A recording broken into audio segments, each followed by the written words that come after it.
Ariel Galgún, un experto en derechos humanos, en antisemitismo, representando el Centro Simón Wiesenthal. Dime algo. ¿El antisemitismo cambió a partir del 7 de octubre? Bueno, sí, es un antes y un después. Yo diría que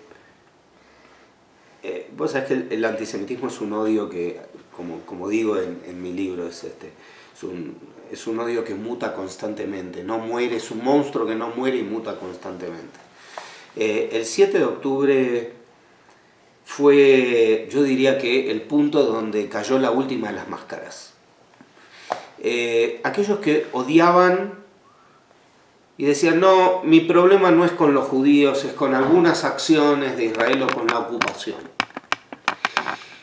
Entonces cuando vos decías, ¿a qué llamas ocupación? Entonces, por ahí venían y te decían, no, bueno, no, la ocupación del 67, del año 67, es decir, después de la Guerra de los 6 días. Las acciones del 7 de octubre hacen que hoy la gente sin ningún tipo de tapujos te hable de la ocupación del 48, que es la existencia misma del Estado de Israel. Claro. Y apoyar el accionar de Hamás, que ha jurado destruir a los judíos allí donde estén, o que haya movimientos que defendiendo a Hamás o hablando de que es pro-Palestina, impidan la actuación de un artista judío, impidan que se lleve adelante en Londres una función del violinista sobre el tejado, que es una obra sobre judíos que están en Rusia, donde no habla de Israel en ningún momento. Es un ataque antisemita claro y concreto. El decir judíos fuera de las universidades en Estados Unidos son ataques contra judíos. Los centros de culto, atacar en sinagogas, quemar sinagogas en Australia. Definitivamente, quien dice o se escuda en el discurso pro-palestino para poder llevar adelante estas acciones, son manifiestamente antisemitas en cualquier lugar del mundo. A ver, Ariel, es lo mismo ser anti-israelí, anti-Netanyahu, te lo pongo, anti-gobierno, anti-guerra, que antisemita. ¿Hay separación o es lo mismo? Te falta antisionista. Antisionista también. Una crítica, como podés hacerla a cualquier Estado, digamos, criticar al Estado de Israel como vos podés criticar a cualquier Estado, no es antisemita. Uno tiene que tener un criterio, por lo menos hay 3 elementos que te permiten saber si esa crítica cruza el límite de ser antisemita o no. Cuando una crítica a Israel se transforma en antisemita. Cuando deslegitima, es decir, está diciendo que Israel no tiene derecho a existir, critica el derecho a existir de Israel. Y eso es antisemita porque sencillamente es uno de los estados que más fundamento legítimo ha tenido para poder ser creado.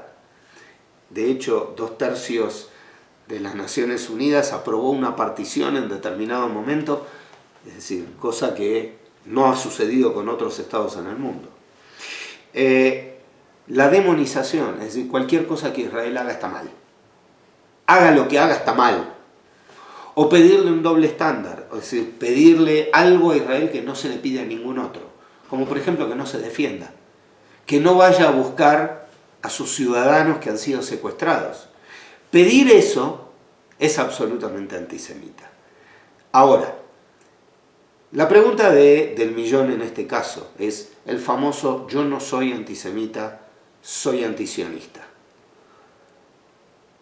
El sionismo, queridos amigos, no es otra cosa que el movimiento de autodeterminación nacional del pueblo judío en su tierra ancestral. Si uno defiende el derecho a la autodeterminación de los pueblos, de todos los pueblos del mundo, menos de uno, la discriminación la hace con ese uno y ese es el pueblo judío, no tenés cómo disfrazarte, sos un antisemita. Lo voy a decir de otra manera. La definición de antisemitismo, que hace unos minutos acabamos de hablar, es el odio al judío, a sus cosas o a sus instituciones. La institución judía por antonomasia es el Estado judío.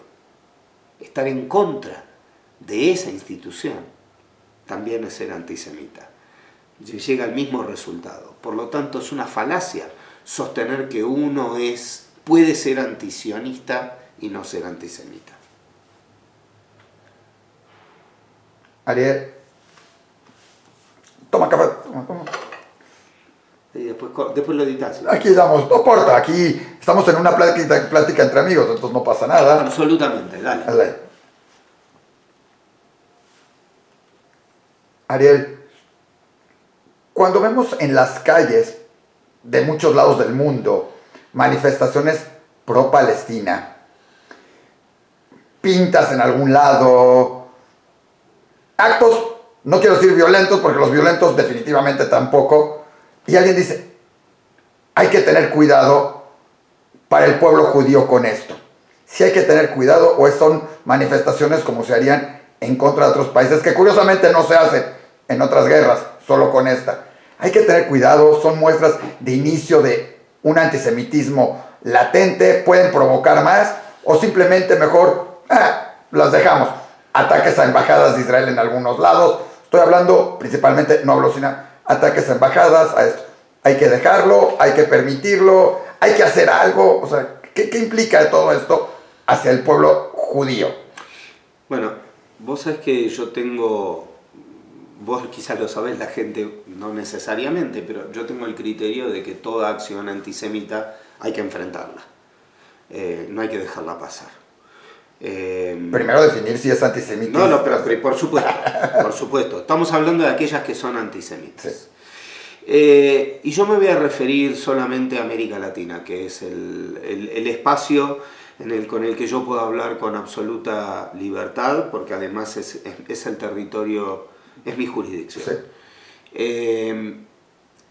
América Latina, América en general, pero América Latina tiene una hermosísima particularidad.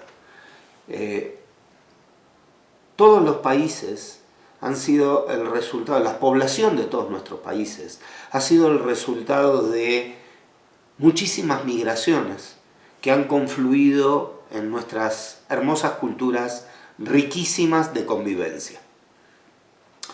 El secreto fue que vengan de donde vengan, llegaban a esta maravillosa tierra para poder tener todos los mismos derechos y olvidarse o dejar atrás aquellos problemas que tuvieron que dejar atrás para poder convivir en conjunto en estos lugares.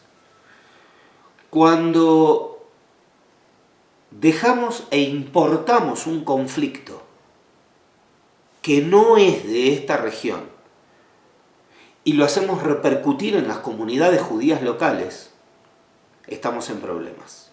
¿Pero quién lo importa? ¿Las comunidades judías? ¿El gobierno? No, las comunidades judías no lo han importado. Aquellos que vienen, voy a dar ejemplos claros y concretos porque hay algunos que se ven muy claramente, como es Chile.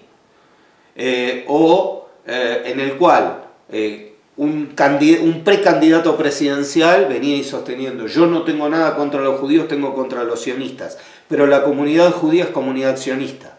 No deberían tener los mismos derechos porque los mismos derechos que todo el resto de los chilenos, porque tienen una lealtad hacia otro país. Si han hecho el servicio militar para otra nación, no merecen ser chilenos.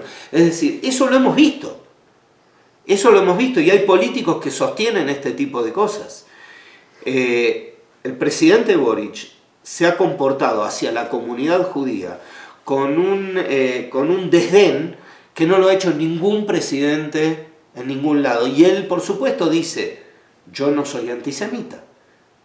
Israel es una nación genocida. Es un país terrorista y genocida. Pero no recibe a la comunidad judía. No atiende a la comunidad judía. Y no hace nada por ir en contra de esta idea en inconsciente colectivo.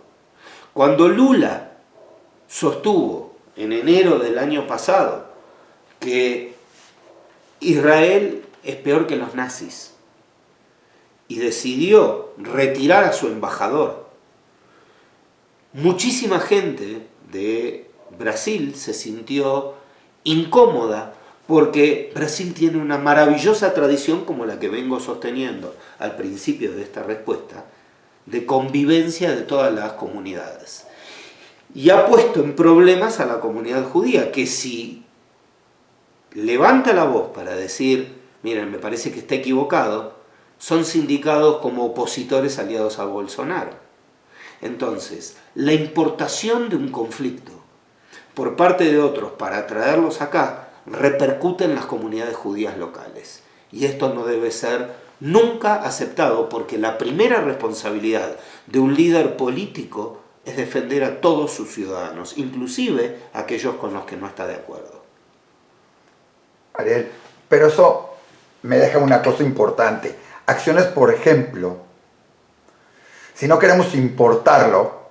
Nosotros no lo importamos. Perfecto.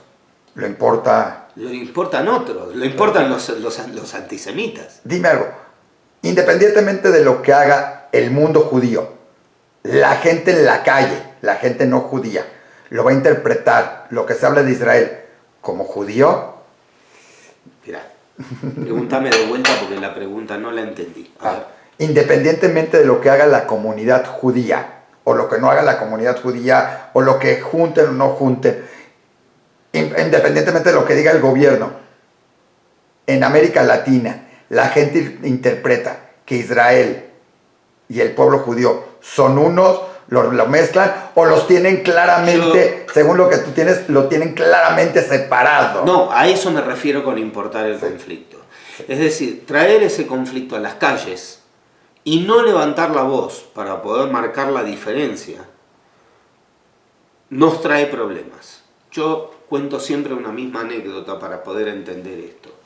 Hablo siempre de Chile porque durante mucho tiempo, primero porque vive la comunidad palestina más grande del mundo fuera del mundo árabe.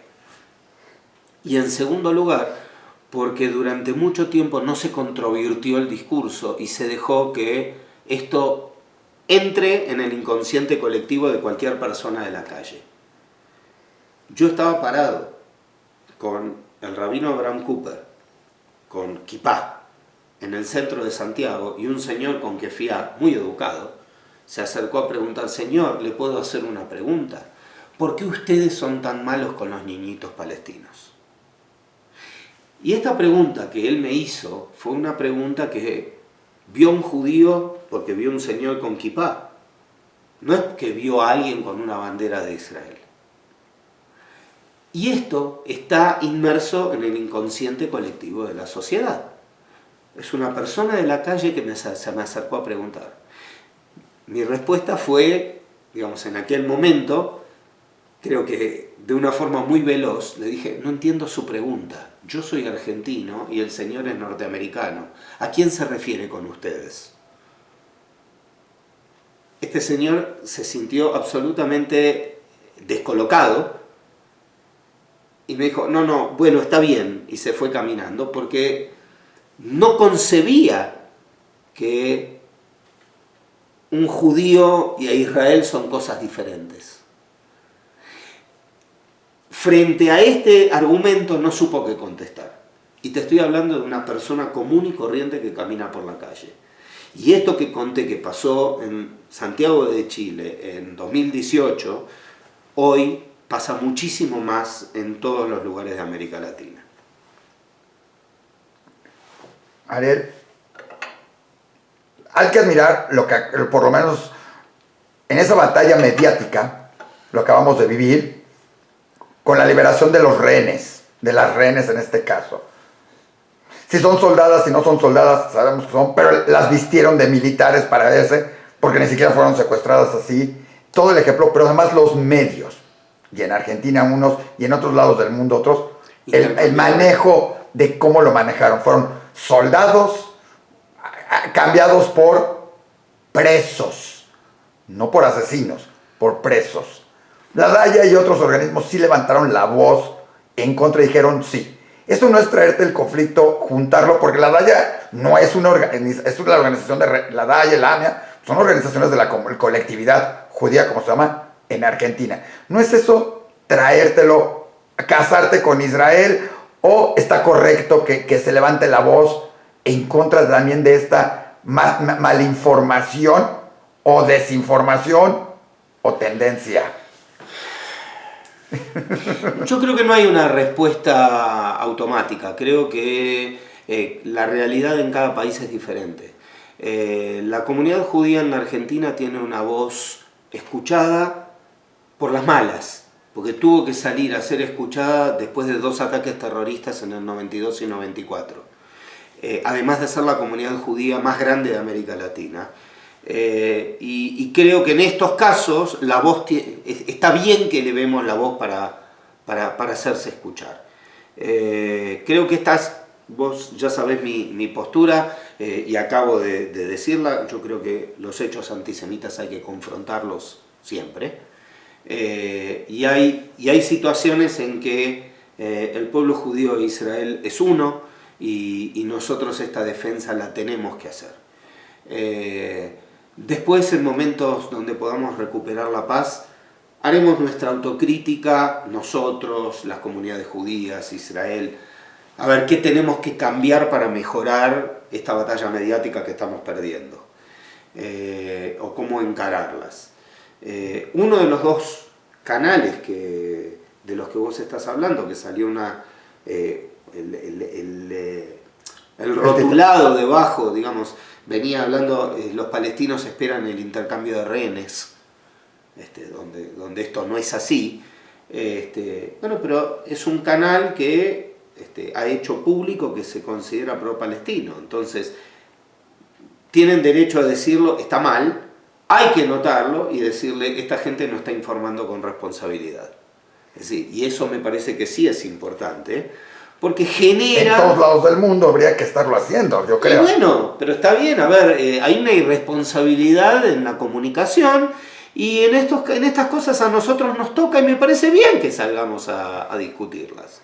Igualmente, esto que posiblemente en Argentina sea aceptable, en Brasil sea aceptable, en Chile costará mucho, en otras realidades en América Latina es distinto. Fíjense que hoy Colombia no tiene relaciones, ha roto relaciones con Israel. Es decir, Petro venía sosteniendo las mismas cosas que Boric y la primera de cambio oportunidad que tuvo echó al embajador. Es decir, cortó relaciones. Son modos, son cuestiones nuevas de hacer política, donde además del discurso de odio, el odio en la política está presente en todos lados. Basta con que hayamos visto domingo el intercambio de tweets de amor que se mandaban entre Petro y Trump con el tema de las deportaciones. Son épocas complicadas, donde el discurso amigable está muy lejos. Inmediatamente esto de romper relaciones porque sí, está sucediendo mucho más de lo que debería ser diferente. Los políticos líderes deberían separar lo que son sus ideas personales de los intereses de las relaciones entre los pueblos. Y la gente, el público, porque una cosa son los políticos, y el público, ¿cómo llegar a ese público a hacerle entender que no es lo mismo? ¿Sí? Prisioneros, rehenes, bueno, que asesinos. Hay que levantar la voz y marcar la crítica. El diario Clarín por primera vez no sé si en su historia, al día siguiente sacó una fe de ratas, por supuesto, en página 23. No importa, pero hay que recalcar la fe de ratas.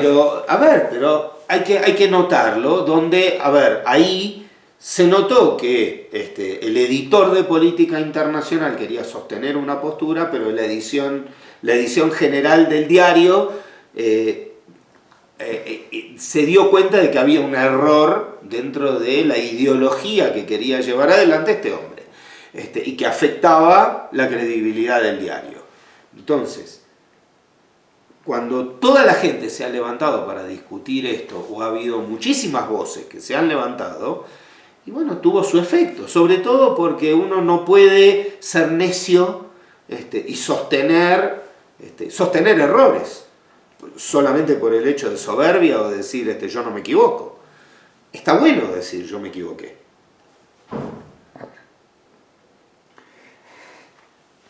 Ariel, una pregunta futurista, complicada, o con tu experiencia. Cuando se habla en contra de Israel, primero, ¿quién tendría que salir? ¿Apoyar o defender o cambiarlo? El mundo judío, las comunidades, Israel, las embajadas. Segundo, el no hacer nada contra esto, el dejarlo y decir, no nos corresponde o no le corresponde, y que la gente sienta que, bueno, no importa, no pasa nada. Sí pasa o deja una semilla que se va a convertir en antisemitismo o que va a convertirse en algo más grave. Isaac, no hay una respuesta automática a esto. Creo que no quiero decir, depende del contexto, porque es una frase espantosa que ya la criticamos con Harvard, con Cambridge. Con Harvard, pero digamos, en estos casos tengo que apelar a esto. Es decir, criticar a Israel, hay cosas distintas. Una es que alguien se levante diciendo hay que borrarlo de la faz de la tierra, que no es una crítica, es mucho más que una crítica. Y otra cosa es Netanyahu es tal cosa o tal otra, la cual es una crítica aceptable a un gobierno, como se puede criticar a cualquier, como lo hemos hecho nosotros con otros circunstancia. gobiernos ahorita.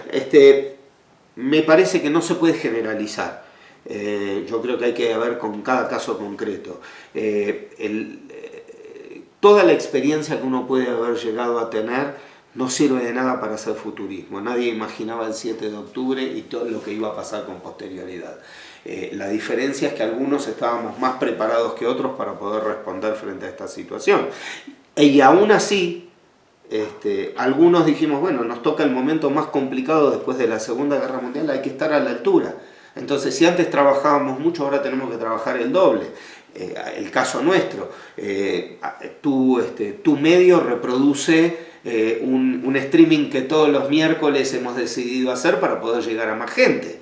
Escribí un libro para poder llegar a muchísima más gente. Empezamos a hacer capacitaciones sobre determinados temas en otros lugares y pudimos llegar a más gente. Y todo lo que nosotros nos permita poder llevar adelante este mensaje, nosotros lo vamos a hacer. ¿Qué le va a corresponder a cada uno? Y yo no lo sé. Cuando se trata de deslegitimación o de doble estándar o de demonización de Israel, no es una cuestión de una crítica a Israel, sino que hay antisemitismo. Y eso va sembrando el no hacer nada. Deja algo para futuras generaciones o para próximos tiempos. Digo, hablo también haciendo una referencia que hoy me la dijeron, diciendo, cuando empezaron a aparecer las svásticas y el odio, la gente dijo, ay, son solo svásticas, son esto, no va a pasar nada. 6 millones de judíos después, no podemos decir no pasó nada. Mira, yo al respecto tengo un par de reflexiones muy reiteradas. Una de las críticas más grandes que uno escucha del mundo no judío es, che, qué susceptibles que son ustedes. Nuestra respuesta habitual es, cuando alguien amenaza que quiere borrarte de la faz de la tierra, en nuestro caso ya lo intentó. Por lo tanto, esas amenazas hay que tomarlas en serio. Yo prefiero que me acusen de susceptible, pero tenemos que actuar. Me parece que esas cosas las tenemos que tener muy en cuenta. Las alertas nuestras siempre tienen que estar altas. Siempre. Tenemos que aprender de la historia. Absolutamente. Y otra cosa que tenemos que aprender de la historia y que es un método para poder comunicar, es que cada vez que se permitió que un antisemita lleve adelante una política antisemita, murieron más no judíos que judíos. Nosotros, el día 27, estamos recordando 6 millones de muertos judíos. Pero el mundo está llorando más de 50 millones de muertos en la Segunda Guerra Mundial.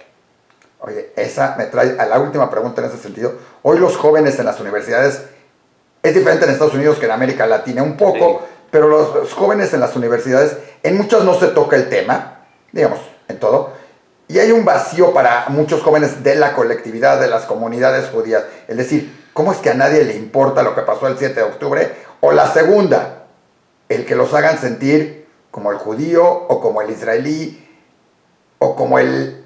no como antisemitismo, no lo quiero hablar como tal porque en ese sentido, pero sí con un desdén o con alguna otra cosa, por más buenos amigos que sean y todo, hoy se ha generado una diferencia a partir del 7 de octubre de lo que podría haber estado sucediendo antes de eso. ¿Hay diferencia? ¿Y cómo bueno, hay diferencia. ¿Y qué tendrían que hacer los jóvenes? ¿Enfrentarse, confrontarse, preguntar o dejarlo pasar? Yo creo que no pelear, o sea, no es la pelea. Yo creo que hay que analizar las distintas situaciones. Una es lo que yo llamo la pared, es decir, aquello que digas lo que digas, te la va a devolver, no la va a entender, no lo va a aceptar. Ahí no perdamos el tiempo. La gran cantidad de gente en todos lugares del mundo, si vos le vas a preguntar a alguien, le vas a decir, ¿vos te consideras una buena persona? Te van a decir, sí. Entonces, ese es el momento en que vos vas a decir, una buena persona no debería ser empática con el dolor que está teniendo otro. Y yo te cuento mi dolor, trata de entenderlo y trata de escuchar mi posición. Más de una vez con este discurso, y no decir, criticar con un insulto, con lo que sea, sino con esta fórmula. Decir, mira, me parece que no estás teniendo en cuenta esto, o este posteo que has puesto, cortaste y pegaste, y al decir Palestina libre del río al mar, estás promoviendo el genocidio, estás supuestamente atacando a alguien por un falso genocidio, y estás proponiendo otro, ¿no? Borrando un país de 76 años, casi 77, con 4 generaciones adentro. Entonces, ¿cuál es tu propuesta? ¿Dónde está la propuesta? Ser pro-palestino no significa ser anti-israelí. Y estar a favor del único Estado judío no significa ser anti-palestino. Yo entiendo de que la única solución es saber que el vecino está ahí y que el vecino no se va a ir. Entonces tenemos que encontrar una solución donde ambos podamos convivir. Es decir, si los palestinos hubiesen aceptado alguna vez algún tipo de negociación, hoy Gaza sería Dubái, y no lo es. Pero este tipo de mensaje hay que transmitirlo. Gracias, Ariel.